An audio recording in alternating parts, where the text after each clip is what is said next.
रूप न रेख न रंग कुझ तिनी गुणन खां धार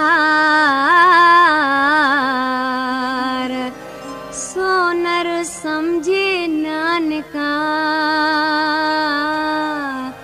जय ते राज अपार।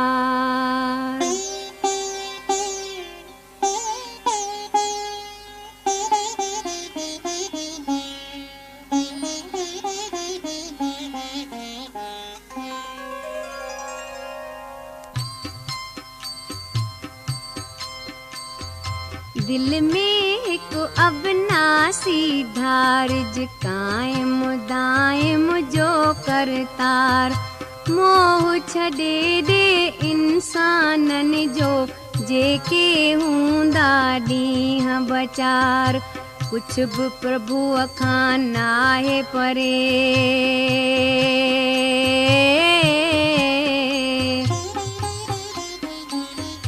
कुछ बि प्रभुअ खां नाहे परे ऐं दाता कंहिं खां नाहे दूर हर शइ में हू पाण समायो आहे हर कंहिं में भरपूर दाता आहे बीना आहे ॾिसे सभिनी खे ॼाणे थो सियाणो ऐं गंभीर बि आहे मिरनी खे हू पछाणे थो पार ब्रह्म परमेश्वर आहे सब जो पालणहार आहे सदा सदा सो आहे दयालु कृपा जो भंडारो आहे संत जे तुंहिंजा आहिनि प्यारा तिन जे चरणन जी थम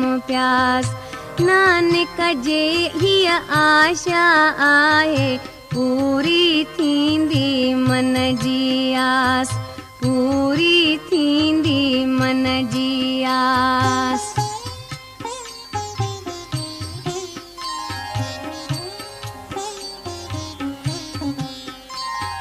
शरण पवण जे लाइक आहे पूरी हर का आस करे जेकी दे थो जंहिंखे दाता सोई तंहिंखे पले पवे दुनिया सारी अचे वञे थी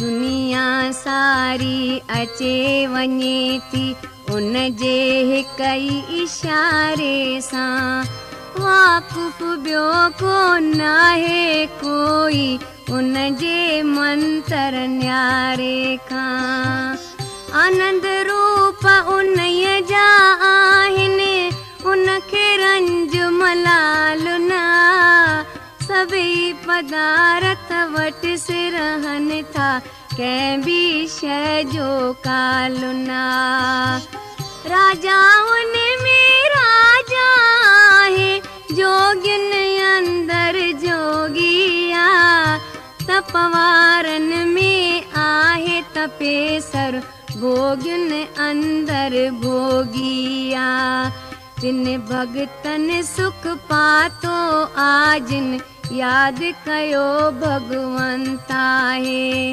नानक अहिड़े परमेश्वर जो पातो कंहिं बिन अंत आहे पातो कंहिं बिन अंत आहे।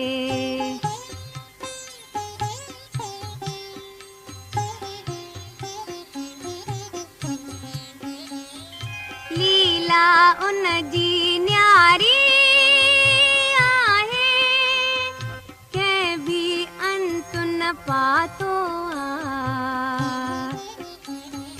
देव देवता सब पिया थकजी कंहिं बि खेस न जातो पुट खे कहिड़ी ख़बर त मुंहिंजो पीउ किथां हिते आयो हिक धागे में पुई जगत खे मालिक हार बणायो आ। जंहिंखे साईं सुमत ॾिनी सो ज्ञान ऐं ध्यान खे पाए थो। दाता जो हू दास सनाए मन में ध्यान लॻाए थो। सतिर जे तमे में मालिक जंहिंजो मन भिरमाए थो। कॾहिं जिए थो कॾहिं मरे थो जूण जा चकर लॻाए थो। ऊच नीच आस्थान उन्हीअ जा सभ में वाली वसे थो पाण। जीअं जीअं ॼाणे थो गुरु नानक तीअं तीअं रख हृदय में ॼाण। तीअं तीअं रख हृदय में ॼाण।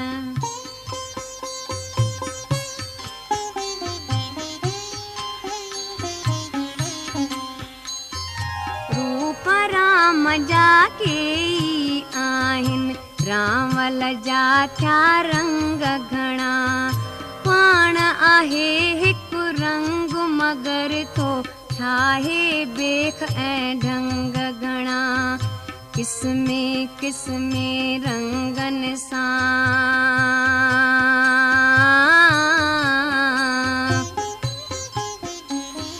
किस्मे किस्मे रंगनि सां हुन फैलायो संसार आहे। ज़ात संदसि अविनाशी आहे प्रभु एको ओंकार आहे। अखिचिंब में थो खेल रचाए जग में खेले खेल अपार।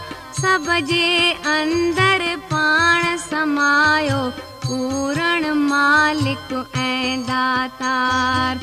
किस्म किस्म जोड़ पियो जोड़े पंहिंजी बणत बणाए थो।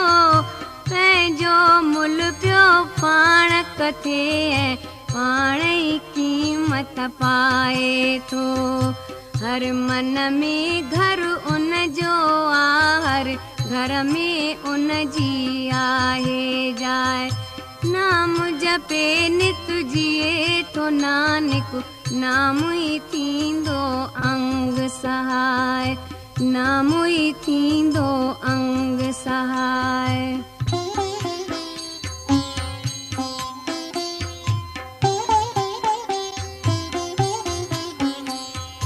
नाम जे बल ते आहिनि हरदम कायम दायम जीव अपार। नाम जे बल ते हले सॼो ब्रह्मांड हलनि था सभु संसार बंदा। नाम जे बल सां दुनिया में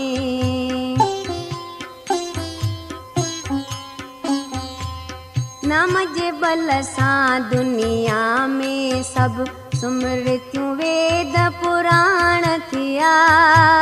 नाम जे बल सां इंसाननि खे हासिल ज्ञान ध्यान थिया। नाम जे बल सां कायम दायम अर्श थिया पाताल थिया। नाम जे बल सां किस्मे किस्मे रूप थिया आकार थिया। नाम जे बल सां जायूं जॻहियूं शहर घणा आबाद थियनि। नाम ॿुधण सां सभु संसारी मुक्त थियनि आज़ाद थियनि। जंहिं ते मालिक महर करे सो नाम सनीह लॻाए थो। तिरिया जे मंज़िल ते पहुची नानक मुक्ति पाए थो।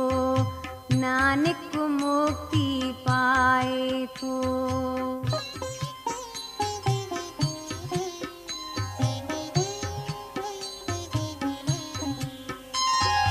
रूप सचो ऐं रंग सचो ऐं सचो संदसि आस्थान ॿिया।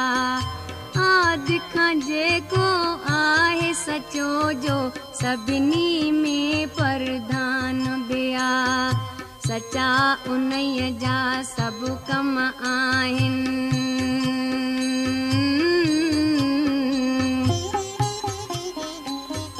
सचा उन्हीअ जा सभु कम आहिनि। सची उन्हीअ जी वाणी आ।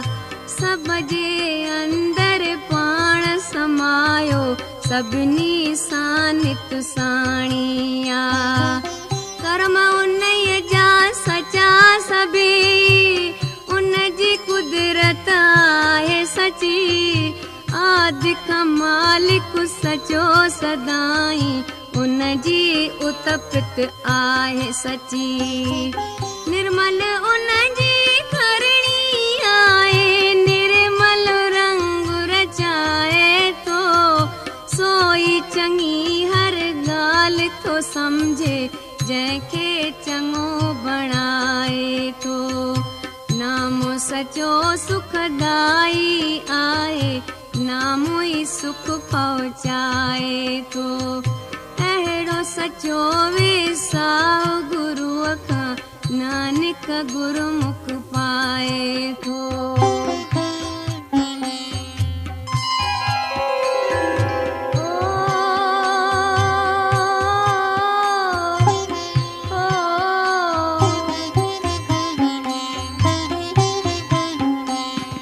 संतन जा उपदेश सचा नित सचुई सच फरमाइनि था।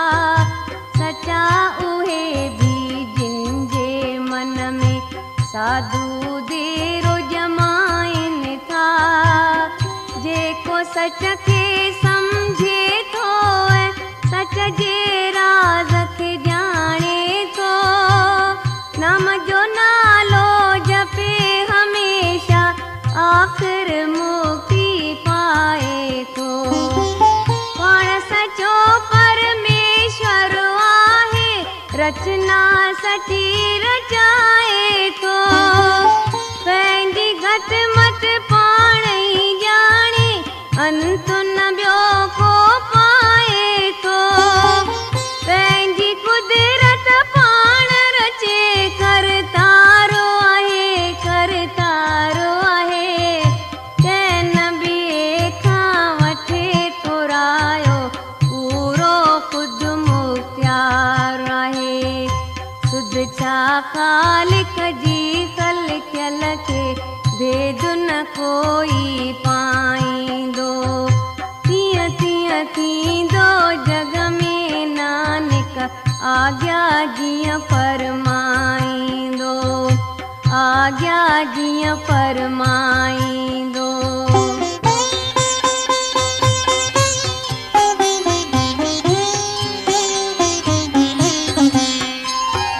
कुदरत उन जी आहे अजीब हैरत में सबखे आणे थो।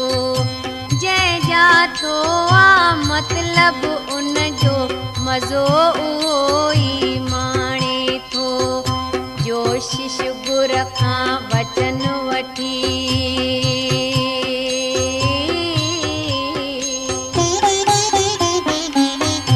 जो शिष्य गुर खां वचन वठी ऐं परम पदार्थ पाए थो। राम रंग में उहो थो रंगजे हरदम नाम धियाए थो।